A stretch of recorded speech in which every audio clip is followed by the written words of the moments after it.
At 4:47 a.m. on the 14th of March 1944, the pre-dawn darkness of the Anzio beachhead in Italy was not silent. It was a heavy, suffocating blanket of impending violence. Corporal Vincent Vinnie Calabrese lay motionless in a waterlogged shell crater, exactly 40 yards from the German lines. He was watching 5 enemy spotters through a telescopic sight he had modified against direct standing orders. These were not ordinary infantrymen. They were the eyes of the Wehrmacht artillery, positioned in the shattered remains of a farmhouse window. For 6 hours, coordinates had rolled off their lips into field radios, directing the terrifying fire of 88mm Mamie Uke-fire cannons that had already claimed the lives of 11 Americans that night alone. The tactical reality of Anzio was brutal. It was a stalemate, a meat grinder where 32,000 Allied troops were trapped in a pocket only 6 miles deep and 16 miles wide. The Germans held the high ground, looking down into the fishbowl of the American position, raining death from above. Standard U.S. Army doctrine for snipers was rigid and unequivocal: take targets one at a time. The manual dictated a rhythm of 1 shot, 1 kill, followed immediately by displacement to a new position. This doctrine assumed that after a single shot, the element of surprise was lost. It gave the surviving enemy targets 4 seconds, the time it took a skilled sniper to work the bolt of a Springfield rifle to scatter, take cover, and radio in the sniper's location. Vinnie Calabrese, however, had a different idea, an illegal idea born of desperation and mechanical intuition. It was a concept that could easily put him in front of a firing squad for destruction of government property if it failed. But in the next 90 seconds, he intended to break 3 specific Army regulations, violate the sacred manual of arms, and fire a shot sequence that, according to the laws of physics and military engineering, should not exist. The German spotters would be dead before their brains could process the sound of the shots, and the United States Army would subsequently spend 6 months debating whether to hang Corporal Calabrese for insubordination or promote him for genius. Vincent Calabrese was not a product of military academies. He was a product of Red Hook, Brooklyn. He grew up where the Gowanus Canal reeked of diesel fumes and dead fish, a place where every male over the age of 16 worked the docks or the shipyards. His father unloaded merchant vessels, and his Uncle Sal repaired massive ship engines. From a young age, Vinnie learned a fundamental truth of the working class. If something was broken, you fixed it yourself, because waiting for the company to intervene meant you didn't eat. By 14, he was already modifying car engines in his uncle's garage. It wasn't about aesthetics, it was about performance. He performed timing adjustments and carburetor tweaks, small, precise changes that yielded massive differences in power. He possessed an innate feel for mechanical rhythm, a deep understanding of why machines worked the way they did, and, more importantly, how they could work better. But Vinnie also had a temper. He had been in 3 significant fights before his 16th birthday and suffered 1 school suspension. His mother often lamented that he had angry hands but a thinking brain, fearful of which attribute would ruin him first. The attack on Pearl Harbor in December 1941 resolved that uncertainty. Vinnie enlisted 2 days later. The Army tested him, discovered his lethal accuracy, and issued him a standard Springfield 1903 rifle. They designated him a scout sniper and deployed him through the campaigns of North Africa and Sicily before landing him in the mud of mainland Italy. By March 1944, Vinnie had survived 7 weeks of the hell that was Anzio. The beachhead was a claustrophobic nightmare where German artillery on the surrounding hills pounded the exposed Allies every hour of every day. The root of the carnage was the spotters. These German forward observers hid in farmhouses, church steeples, and tree lines, using high-powered binoculars to track Allied movements. They would relay precise coordinates to batteries positioned safely in the hills. American snipers, adhering to the manual, could eliminate 1, perhaps 2 spotters before the rest of the team relocated. The Germans, adapting to this limitation, began positioning spotters in larger groups, gambling that the American doctrine of 1 shot, 1 target would grant the survivors ample time to escape. That gamble was paying off in American blood. The casualty rate among infantry at Anzio hovered at a staggering 38%, with artillery accounting for the vast majority of deaths. Vinny watched his friends die because of the limitations of his equipment. Private Tommy Ricci from Philly was blown apart by an 88mm round while carrying ammunition crates. Sergeant Bill Hooper from Kansas was killed by shrapnel while digging a foxhole. Corporal Eddie Garrett from Tennessee was obliterated when a shell landed directly on his position. All three men died because a German spotter, safe in a window, had time to call in their location. Vinny knew these men. He had shared cold rations with Ricci days before his death. Hooper had once loaned him dry socks during a torrential downpour. Garrett had taught him a card game from Memphis. Now they were gone, reduced to names on a casualty list, while more spotters sat in more windows, calling in more death. The issue was not the rifle's accuracy. The Springfield 1903 was lethal out to 800 yards. The problem was the bolt. It was a 5-round, internal magazine, bolt-action rifle, accurate and reliable, but agonizingly slow. Between shots, a trained sniper required 3 to 4 seconds to manually lift the bolt handle, pull it back to eject the spent casing, push it forward to chamber a new round, lock it down, and reacquire the target through the scope. 4 seconds was an eternity in combat. It was enough time for a spotter to shout a warning, grab his radio, and dive for cover. It meant the other spotters scattered like rats, forcing the sniper to waste a concealed position for a single kill. Vinny had witnessed this cycle of futility a dozen times. A sniper would drop one target, the others would vanish, and 30 minutes later they would reappear elsewhere to resume the shelling. The math was brutal and unforgiving. If there were 5 spotters in a window and you killed one, the other 4 escaped to kill 10 Americans before the day ended. He had attempted to reason with Lieutenant Hargrove, his platoon leader. Hargrove, a West Point graduate who regarded the field manual as gospel, was unmoved. When Vinny argued that the current doctrine allowed spotters to escape and reposition, Hargrove countered that the manual dictated engagement of the primary target followed by immediate displacement. The lieutenant insisted that the Springfield was not designed for rapid fire and suggested that if Vinny wanted volume, he should use an M1 Garand.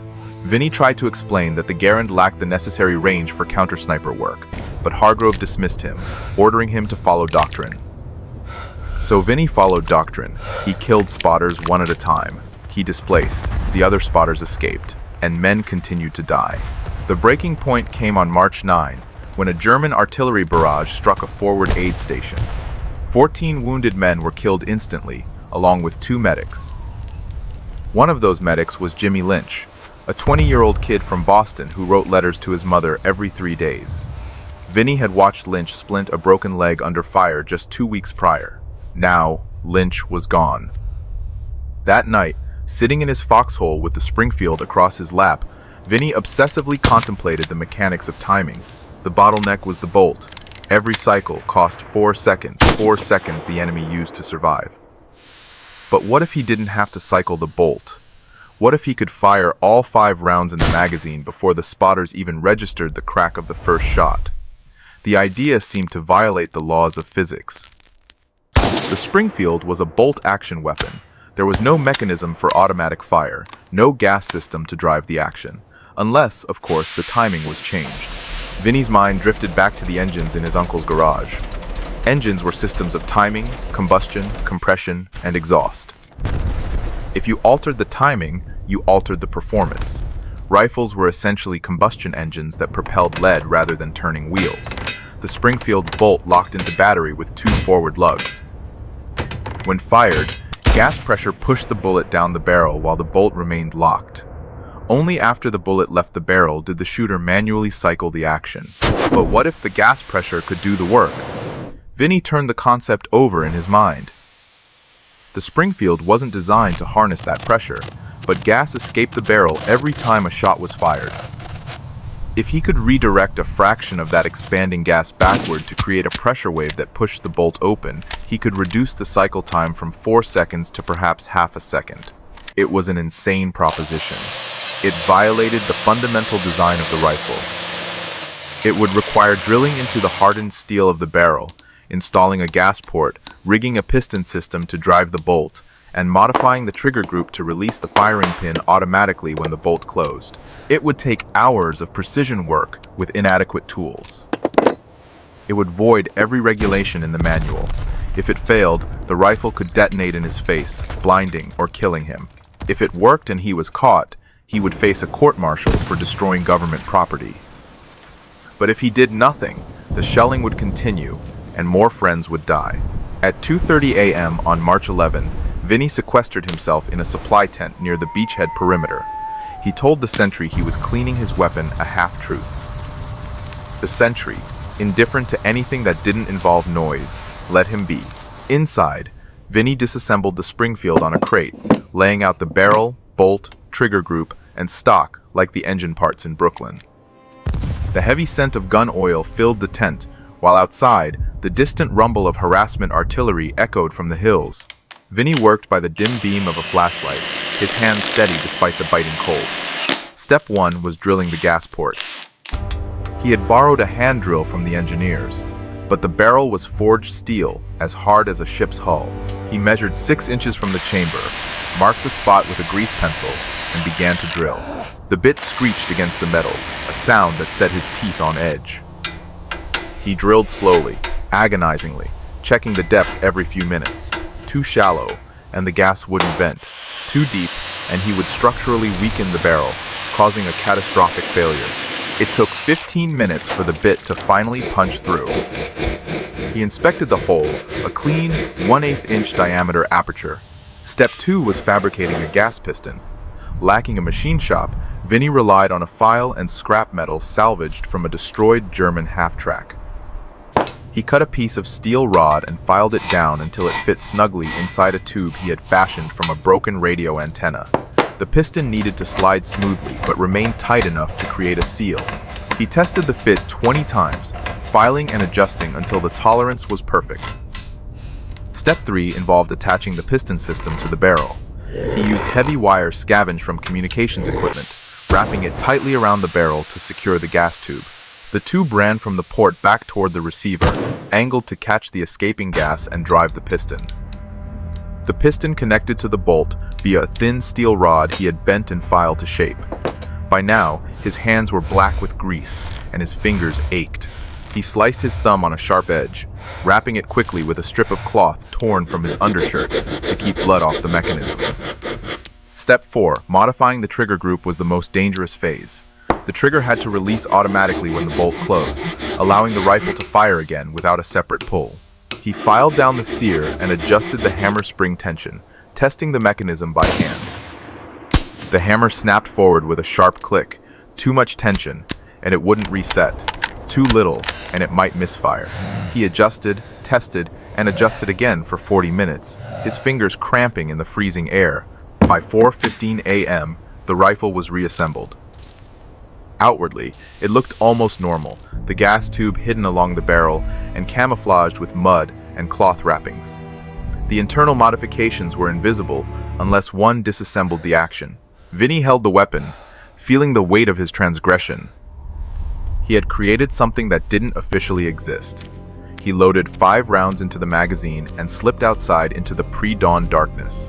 Finding a secluded spot behind the tent, he aimed at a patch of dirt 40 yards away. He pulled the trigger. The rifle fired, the recoil punching his shoulder. Immediately, he heard the metallic clack times of the bolt cycling as the piston drove it back. The spent casing ejected, and a new round chambered instantly. The rifle fired again. Asterisk, boom. Clack, boom, clack, boom. Asterisk. 5 rounds discharged in under 2 seconds. The rifle kicked violently, and the barrel heated rapidly, but it worked. Vinny stood amidst the curling smoke, his ears ringing. He had successfully converted a bolt-action rifle into a semi-automatic weapon. It shouldn't have worked, but it did. Now, he just had to use it without being court-martialed. 2 days later, at 4:30 a.m. on March 14, intelligence reported the 5 German spotters in the farmhouse 600 yards beyond the wire. These were the men who had called in the strikes that killed 6 Americans overnight. Vinny volunteered for the patrol. Lieutenant Hargrove approved it without looking up from his map, reiterating the order. 1 target, Calabrese, then displace. Yes, sir, Vinny lied. He crawled through the wire at 4:15 a.m. The The ground was a slurry of cold mud that soaked through his uniform instantly. He moved with agonizing slowness, cradle carrying the rifle to keep the mechanism clean, avoiding open ground where flares might expose him. The farmhouse sat on a low rise, its second-story windows facing the American lines. He found a shell crater 40 yards from the house, the pit stinking of cordite and rotting earth, and settled in. He wedged the rifle against the crater's edge, using a rolled blanket as a rest. Through the scope, the farmhouse window revealed 5 shapes. The German spotters, dressed in field gray, were hunched over radios and map tables. One held binoculars, scanning the American lines, while another spoke into a handset, relaying coordinates. Vinny's heart hammered against his ribs. 5 targets. Doctrine demanded he take the one with the binoculars and run, but if his modification held, he could take them all. He adjusted his breathing, forcing his heart rate down. The crosshairs settled on the chest of the first spotter. 600 yards, no wind, a clear shot. He pulled the trigger. The rifle fired. The first spotter jerked backward, binoculars falling from his hands. The gas system cycled instantly. The rifle fired again. The second spotter's head snapped back. The rifle fired again. The third spotter collapsed across the map table. Again. The fourth spotter spun and fell. Again. The fifth spotter dropped, the radio handset slipping from his lifeless grip. 5 shots. 2 seconds. The German spotters died before the sound of the first shot even reached them. They had no time to shout a warning, no time to grab their weapons, no time to comprehend their fate. One moment they were efficient instruments of war, the next they were corpses. Vinny cycled the bolt manually to eject the 5th casing. The barrel was searing hot against his hand, smoke drifting lazily from the muzzle. He scanned the window through the scope. No movement. 5 bodies lay sprawled across the floor and furniture. He waited 10 seconds, then 20. There was no reaction from inside the house. No soldiers rushing to investigate. No return fire. The distant rumble of artillery had masked the rapid succession of his shots. He crawled backward out of the crater, dragging the rifle. He made it back to his foxhole as the sun broke over the hills. Nobody knew what he had done, except that the German spotters were dead, all 5 of them, and for the first time in 7 weeks, the American lines did not get shelled at dawn. Later that morning, as Vinny cleaned the rifle in his foxhole, Corporal Danny Russo appeared. Russo, a battle-hardened rifleman from the Bronx with a scar across his chin, stared at Vinny with disbelief. He asked if Vinny had taken out the spotter nest. When Vinny confirmed he had killed all 5 in one go, Russo climbed into the foxhole, demanding to know how. Vinny tried to dismiss it as a trade secret, but Russo pressed him. The shelling had been relentless. Eliminating the entire team before they could scatter was a miracle. Vinny finally relented and explained the gas port, the piston, and the trigger modification. Russo listened in silence, absorbing the magnitude of the act. He pointed out that Vinny had drilled a hole in a government rifle and destroyed military property, an offense that carried a court-martial sentence. Vinny acknowledged this, stating simply that he knew the risks. Russo examined the rifle, testing the bolt action. He marveled at the ingenuity. 5 rounds in 2 seconds. It was effectively a semi-automatic Springfield. He called it illegal, but brilliant. Word spread quickly. By noon, 3 other snipers had visited Vinny's position. Mission is compromised. By evening, the entire scout platoon was whispering about it. No one reported it to Lieutenant Hargrove. Instead, snipers began asking detailed technical questions about gas port depth, diameter, and piston attachment. Vinny answered reluctantly. He sought no credit, only to stop the dying. By March 20th, 8 snipers at Anzio had modified their rifles. They worked at night, using borrowed tools and scavenged materials. The modifications were crude. Some used copper tubing, others filed springs that didn't quite fit, but they worked. 5-round bursts replaced single shots. Spotter nests were wiped out in seconds. The impact was measurable. German artillery fire slowed. The casualty rate dropped from 38% in February to 29% in late March. 11 men were saved for every 100 engaged. The Germans noticed the shift.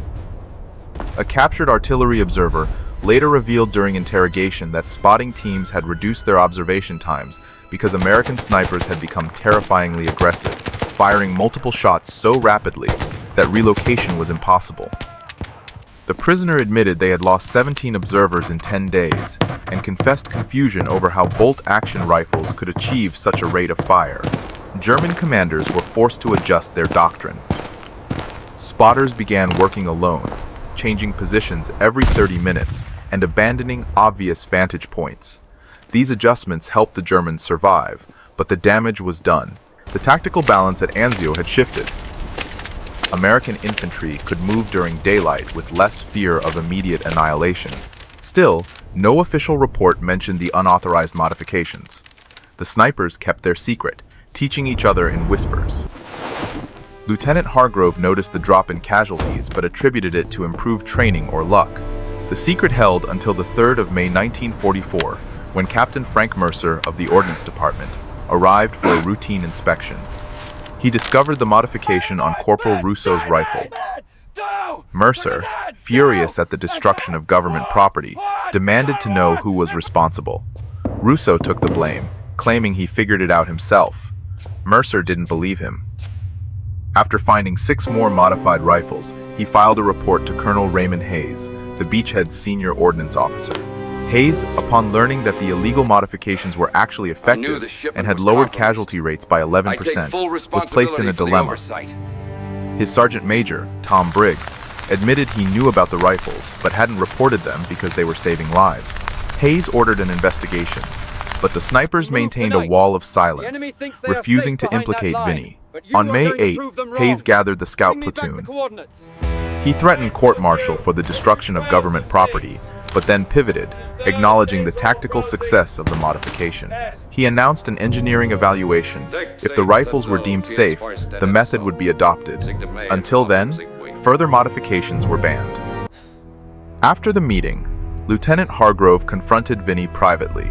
He accused Vinny of being the mastermind, citing his background as a mechanic. Hargrove admitted he should court-martial Vinny but chose not to, recognizing that the illegal rifle had saved the lives of men like Ricci, Hooper, and Garrett. He warned Vinny that his future depended on the engineering report. The evaluation took 9 weeks. Engineers at Aberdeen Proving Ground tested the rifles, firing 500 rounds through each. Their 47-page report concluded that the gas-operated modification increased the rate of fire by 300% without compromising accuracy, though it reduced barrel life. They recommended controlled implementation. On the 12th of August 1944, the War Department issued Technical Manual 91905A, authorizing the field modification of the M1903 Springfield for gas-operated semi-automatic function. The manual contained detailed diagrams but never mentioned Vinny Calabrese. It attributed the innovation to field observations and engineering analysis. By November, 800 rifles had been converted. The modification became standard for scout snipers in high-casualty environments, saving an estimated 340 American lives by the war's end. Vinny received no medal. In December 1944, he was summoned to the Judge Advocate General's office at Fort Benning. Captain Morris, a JAG officer, reviewed Vinny's file. He acknowledged that Vinny had saved lives and that the modification was now official doctrine. However, he also noted that Vinny had destroyed government property and acted without authorization.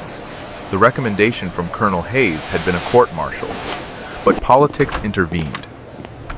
The Chief of Staff's office decided that prosecuting a soldier for saving lives would be a public relations disaster. Instead, Vinny was reassigned to a rear echelon logistics unit in Virginia. No combat, no training duty, no recognition. He was buried in paperwork, effectively silenced. Vinny accepted his fate without complaint. He spent the rest of the war stamping forms. Discharged in August 1945, he returned to Brooklyn with a duffel bag and no ceremony. The gas-operated Springfield was eventually phased out in favor of the M1 Garand, and the modification became a footnote in history. It wasn't until 2003 that a researcher discovered a maintenance log from Anzio linking the modification to Corporal Vincent Calabrese. An article was published in 2004, 13 years after Vinny's death, finally crediting the Brooklyn mechanic. Vinny Calabrese never wanted glory. He simply couldn't watch his friends die when he knew he could fix the problem. His legacy is not in a medal, but in the 340 men who lived long enough to go home to their families, because a dockworker's son decided that innovation mattered more than regulations. That is how wars are truly fought, not by committees, but by individuals who refuse to accept the impossible. If you found this story compelling, please like this video. Subscribe to stay connected with these untold histories. Leave a comment telling us where you're watching from. Thank you for keeping these stories alive.